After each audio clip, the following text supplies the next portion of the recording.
can hear you all right. Okay, excellent. Excellent. So let me know whenever you're ready. That sounds great. Thank you.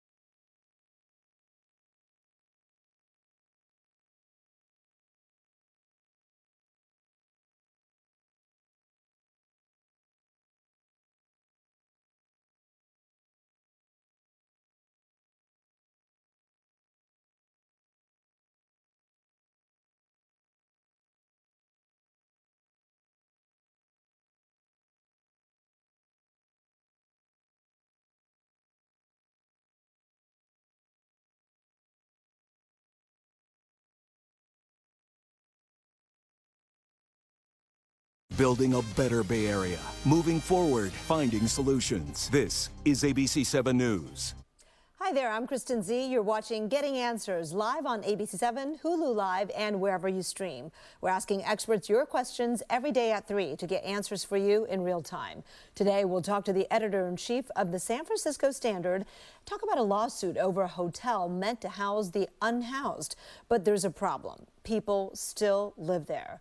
But first, the Omicron surge is top of mind as we enter the week before Christmas. We're expecting traveling and gatherings. This comes as Moderna makes a big announcement.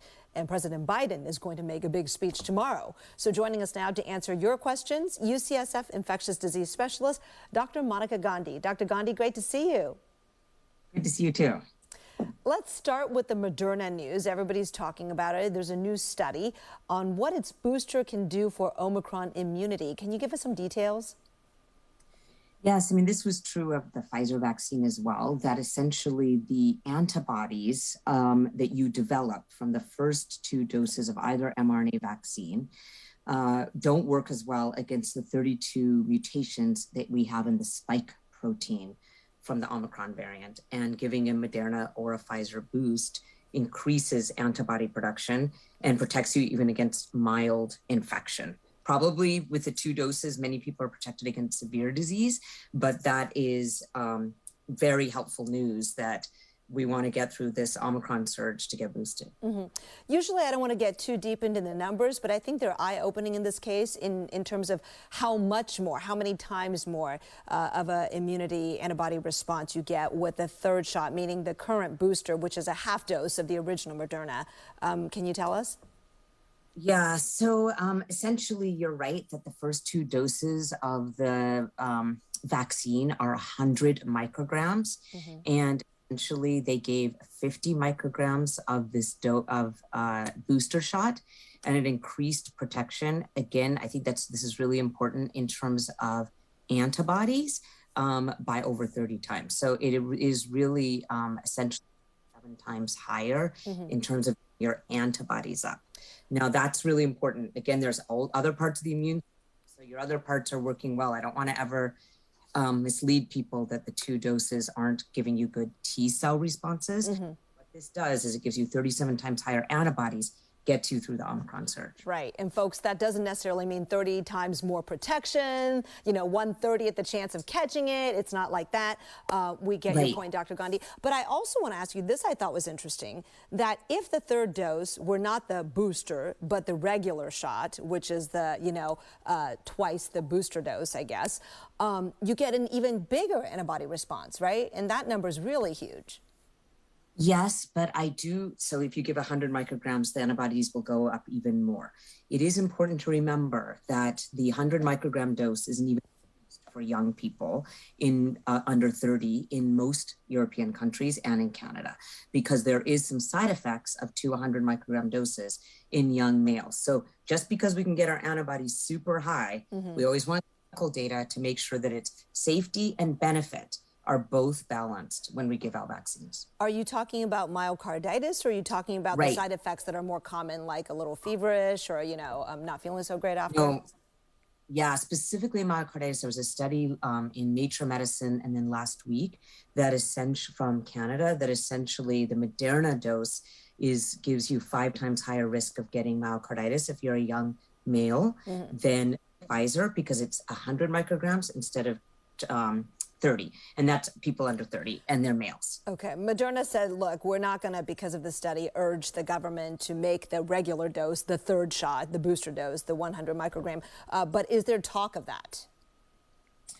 You know, I think that we have to start going towards precision medicine with vaccines. So an immunocompromised person, they need higher doses. They need more likely more than 4 doses probably if you have certain degree of immunocompromise, chemotherapy or transplant. So that would be nuanced views. Is that true of a young 25-year-old male? That wouldn't be nuanced, that you would give 3 doses of 100 micrograms. So everything's in a hurry right now, but I think it's tremendously important to do precision medicine. It's kind of what they did with the Johnson & Johnson vaccine last week.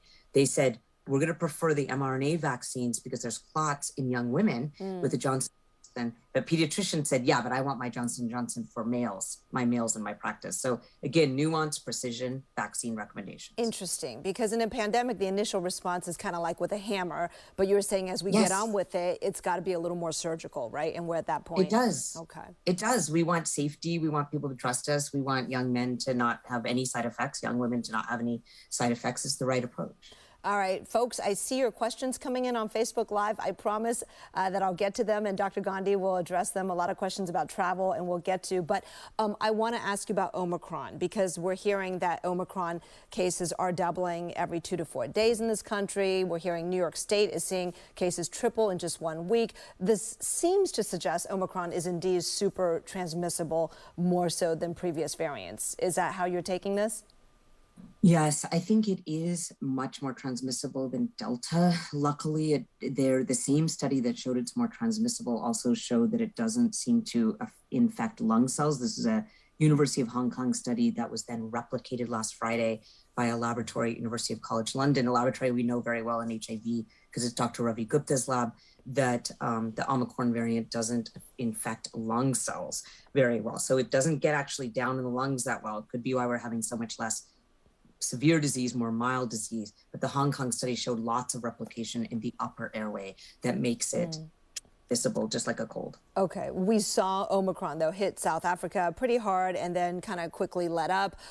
Britain, I think I saw something today that said maybe they've passed their peak and maybe it's going back down. Look, what do you think that means for us here in the U.S.? Yes. So what highly transmissible variants do, like this one, and this is much more transmissible than Delta, and it hits fast, but it comes down fast. And like you said, South Africa already got to their peak, and we just found out about it on Thanksgiving from South Africa. It doesn't mean it rose there, but that's where we saw it. UK already looks like it's starting to come down with its peak, and out of only 65 hospitalizations at its peak. So it's actually much fewer hospitalizations than we saw with Delta, about basically 22 a month as compared to 50 a day during Delta. So that's how much less lethal it is. Likely because we have more immunity and maybe because it's less virulent. So what that would mean for the United States is it would peak fast and it would come down. And what people are modeling is mid-January start coming down. So it's so much faster than Delta. All right. Well, we'll see. The next few weeks will be telling. Look, it seems like also a lot of the Omicron infections are in vaccinated people with breakthrough cases. There are some who will look at that and say, oh, that means the vaccine isn't work. But how are you taking that? That means the vaccines work really well. So to really explain that, what happens is your antibodies are your line of defense in your upper airways, and they don't work as well against Omicron with 2 doses. That's why they need that booster. And they also come down with time. They're going to come down with time in 3 months after your booster. But what protects you lower down in your lungs where you don't want to get sick are T cells. Data from UCSF has shown that even 1 dose after being naturally infected gets your T cells right where they need to be in the respiratory tract, especially if Omicron doesn't affect lung cells as much. We're being protected from severe disease. So getting a mild symptomatic breakthrough does not mean the vaccines don't work. You just got protected from what we hated and we're so scared about with COVID, which was severe disease. All right. Dr. Monica Gandhi, don't go away, because when we come back, we want to talk about the fact that you and some other doctors have drafted this letter with points of consideration for President Biden before he delivers his big speech tomorrow on the next steps for our nation in terms of the pandemic. So we'll come back with that. In the meantime, you can join us on Facebook Live if you want to, and Dr. Gandhi will be answering your questions. Be right back. Dr. Gandhi, thank you so much for your time and always answering our viewer questions. There are a lot about travel. I was going to get to it, but I don't want to wait anymore, because obviously a lot of people are flying this week, or their loved ones are. Look, if you're going to fly, what would you suggest people do in the process, whether it's at the airport or on the plane or at the gatherings afterwards, to protect themselves as best they can? So, I would prefer vaccinated gatherings. And there's some young children, of course, who can't be vaccinated. And that's fine, because they're less likely to transmit, very tiny children. And down to 5 can be vaccinated. What I would do it on the plane is, planes are very well ventilated spaces. I think that's misunderstood. People have been flying this whole pandemic, not super spreader events on planes. You can always turn on your vent to make even more ventilation, and then I would use a good mask. And what I mean by a good mask is something like surgical plus cloth together, or a KF94, or even a KN95, because those are all excellent options that simulate an N95, which is very uncomfortable. KF94s are great for kids. And then when you get there, if you are symptomatic, if you feel something, I would test. If you're vaccinated, try to get unvaccinated Uncle Joe to test before the party, because if an adult is chosen to be unvaccinated, it'd be nice if they tested. But otherwise, if you're feeling well and vaccinated, then you're likely not spewing out particles, because again, that's what our vaccines do for us. They keep virus down low in our nose. But if you're not feeling well, you should test. All right. What is the difference between KF94 and KN95? They're just whatever you can get, but KF94s, the difference is that they they both mean like 94 to 95% protection. That's what the number means. Okay. But the KF94s have been designed for little ones. Okay, just to fit their faces a little better. Fit their face, yeah. So you can get smaller options. Okay, I do see them on Amazon. I guess they are available. Yeah. All right. Ooh, and it looks like it's constructed to stay off your face a little bit. Okay, we're coming back on TV in 8 seconds. And if it's too late, surgical plus cloth. Good one. Okay, thank you. We'll be right back here.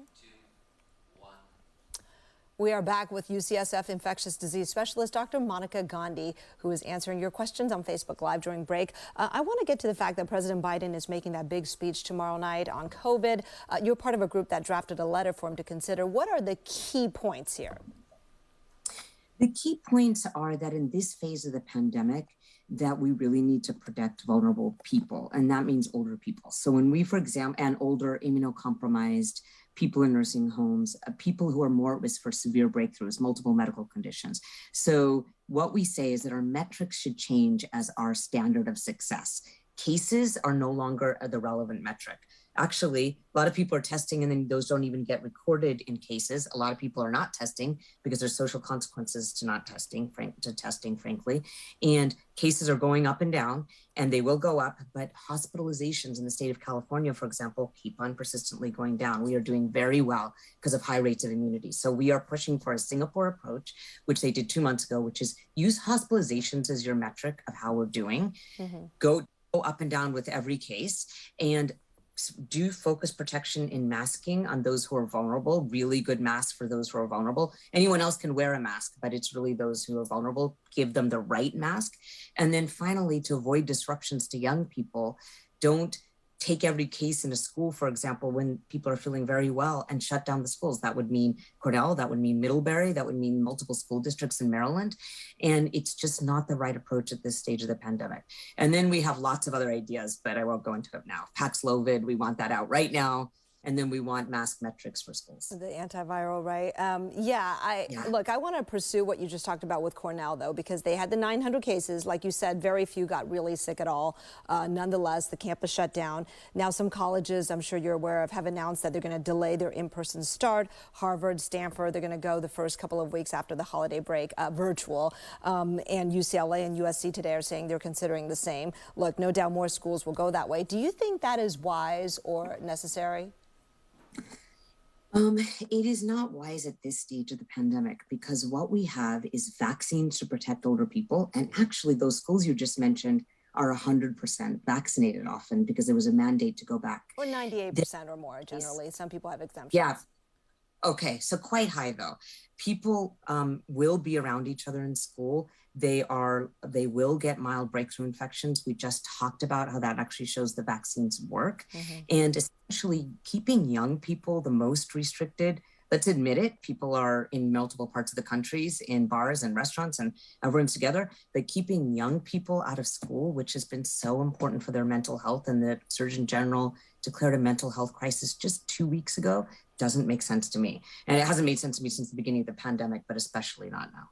And that's really a lot of what these 10 points that we make to the president are about: protection of our vulnerable, but absolutely allowing young to have their life. It seems like we're starting to rely more on testing, both to stay after exposure, but also just as a means of, keeping schools open. Because I know my son's high school gave each kid a test kit, a home kit, to say, take that before you come back after the break. And I've heard of several Bay Area school districts doing that. Do you think that's a good idea? Yes, the CDC just endorsed what's called test to stay on Friday. So that was one of our 10-point suggestions. That means that actually, if you've had an exposure, then you can test out of quarantining. And importantly, we also say as one of our points that if you're even had a breakthrough infection, that you should be able to test out of when you get to go back. Not that 10 days sitting at home, not even 7 days and then a test negative. We have found that the viral load comes down very quickly in those who are vaccinated, who have a breakthrough infection. So they should be allowed to go back to work sooner after testing. All right. Health officials worry that even in heavily vaccinated areas like San Francisco, they seem to not be boosted to the level that a lot would like to see. I think in San Francisco, you tell me, but it's around 40%, right? Boosted. What's going on, you think? 44%. Is it just that people have a lot of confidence in the 2 shots protection? Is it appointment shortage? Is it don't have time? Is it misinformation? What do you think? I think that, again, we have no nuance to our recommendations. This is just kind of what we do. So in the middle of a pandemic. So, for example, young people, 16 to 17-year-old boys, men, has not been shown that would be a safe strategy. We also haven't even told people to space out the doses like Canada has to keep down any risk of myocarditis. So I think it's more of our nuanced or our lack of nuance in the United States that can keep people distrustful. I do think that over 65 and immunocompromised in multiple medical conditions and anyone who's a healthcare worker around immunocompromised should immediately get boosted. But there are people like Paul Offit, who's on the Vaccine Advisory Board, who's writing very strongly that we will only boost for a while and then the antibodies will come down and we'll be back to our good protection from T cells and B cells. So when you have that many mixed messages, and I would be on the side of absolutely anyone at risk getting boosted, and as a healthcare worker getting boosted, and if you're going to be around someone immunocompromised, low strategy to get boosted, low threshold. But getting the vaccine, the first 2 doses of the vaccine were the most important thing we could have done. Okay. But yeah, I mean, some of the folks who don't want to get the shot say, I have already gotten the virus, which is what Sherry Rocha is saying on Facebook Live right now. So yeah, I mean, if she already had the virus, you've talked a lot about natural immunity, but would you still recommend that she get boosted or get the vaccine? Actually, that's a great question because there was data from JAMA just last week that either getting the virus followed by 1 dose of the vaccine or getting 2 doses of the vaccine and then getting a mild breakthrough infection gives you stronger immunity than 3 doses would ever give you. And that's because you actually produce immunity across the entire virus when you see the virus. So this was just in JAMA. So she's fine. If she's had 2 doses in the virus, she's as good as it gets. And I would just refer people. She didn't say whether she got the 2 and shots. Either way, that hybrid immunity is true, whether you had the infection first or vaccination. Would certainly rather have it this way, vaccination and then the infection. Okay, but for folks who have been infected, but they haven't gotten a vaccine yet, you would tell them to absolutely get it? Yes, get 1 dose. And that's because of really data on T cell, what we call T cell maturation, getting your T cells to the lungs where you want them to be. And that's data from Dr. Rohn here at UCSF, getting 1 dose. You've been infected. Look, there are a lot of conflicting messages out there. There are. Right? World Health Organization's Director General says cancel events. Quote, an event canceled is better than a life canceled. But top U.S. officials like Dr. Fauci are saying vaccinated people can gather. Look, help people cut through the noise. What do you recommend? It's been 2 years. A lot of us didn't see each other last year. We are in a totally different place than we were in March 2020. And I'm sorry about any media coverage that indicates that we're not, because we are. We have vaccines. We have therapeutic tools. Hospitalizations are staying low in highly vaccinated regions, and people should gather. There are safety things that they can do that we've already talked about. But I agree with Dr. Fauci. It is time for human beings to manifest their humanity into each other. All right. Look, I know we talked about this a little bit during break. Just for those who missed it, I think it's important because it's on everyone's minds. Best tips for holiday events and gatherings. So if you're vaccinated and feel fine, you're fine and hopefully boosted. If you are unvaccinated, please test before that holiday gathering. If you are vaccinated and you don't feel well, please don't go until you've tested and made sure it's not COVID. Wear a good mask on the plane. I do think KF94s are the most comfortable, or double mask. Turn on the vent on the plane ahead. And for anyone who's more vulnerable, meaning like my father, who's 87 and immunocompromised, we are getting him very strong N95 masks. So think of your risk factors when you think about your mask. All right, Dr. Monica Gandhi, I think I'll end with a comment from Randy here. Dr. Gandhi is great, tells it like it is, plain and simple. Thank you so much. Always appreciate your time and insight. All right, bye, Dr. Gandhi. Thank you so much. Bye. Coming up next, one solution to house the unhoused in San Francisco has resulted in a lawsuit. We'll get into that story next. All right, everybody, thanks for joining us today on this Monday.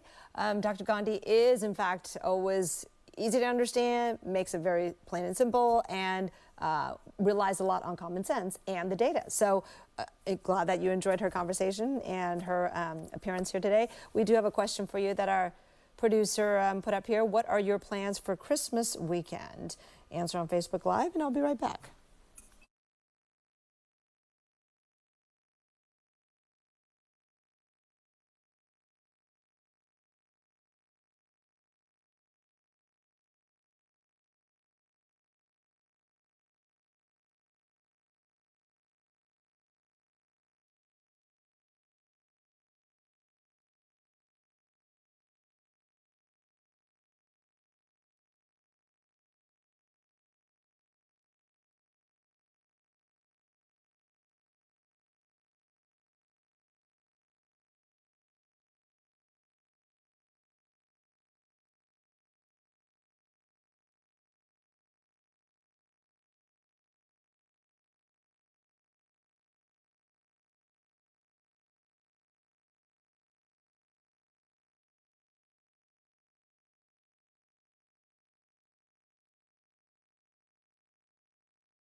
Buddy, watching Scrooge with your mom and sister, that sounds great. That monitor, please. Small family gathering, Maryland, that sounds great too.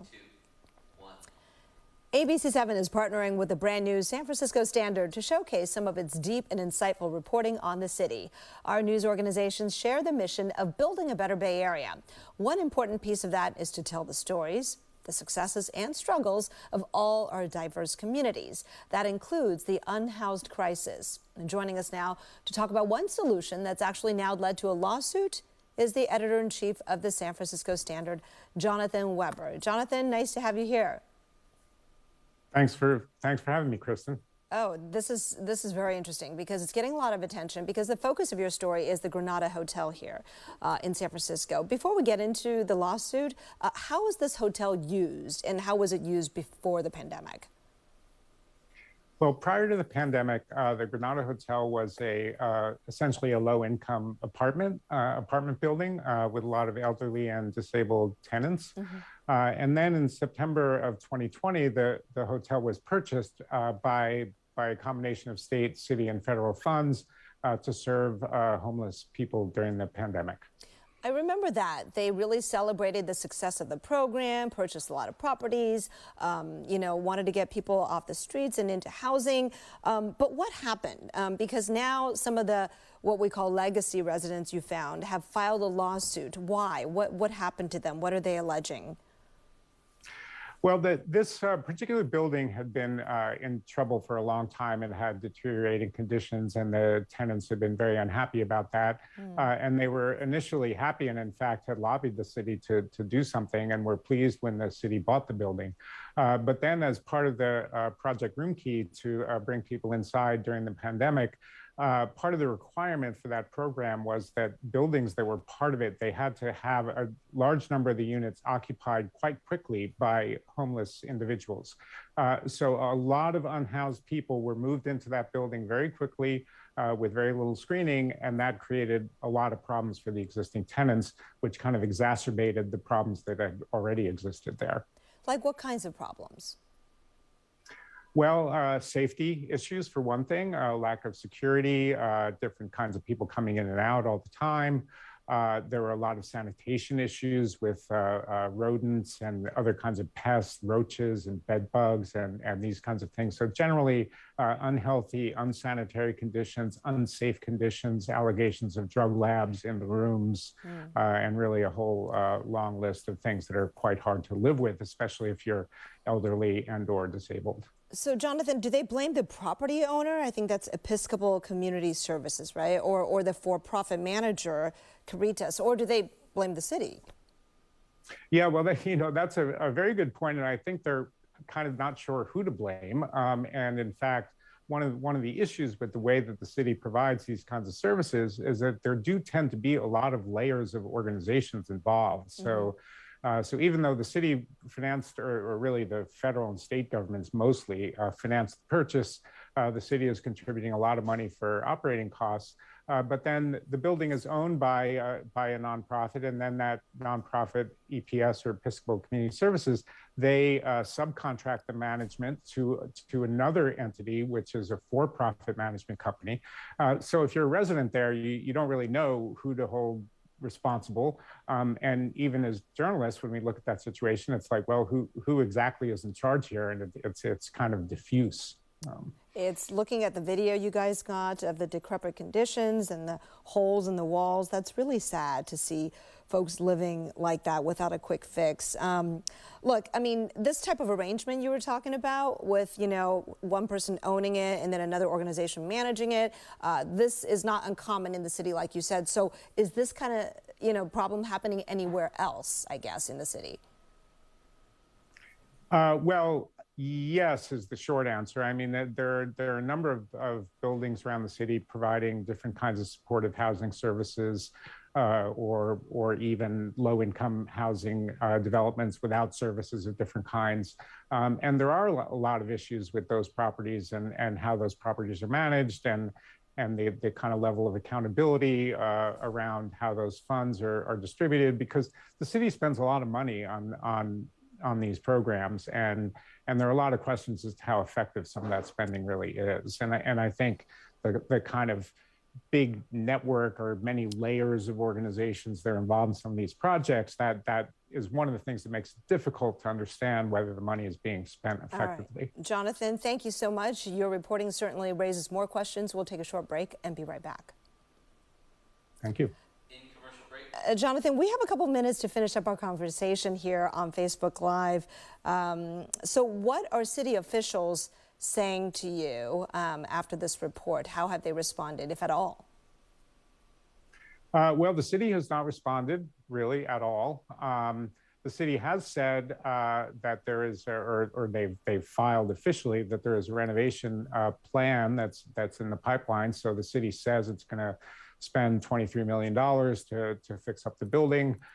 So there seem to be some plans to address some of these problems, but we don't know anything about it. I mean, none of these entities responded in a very substantive way.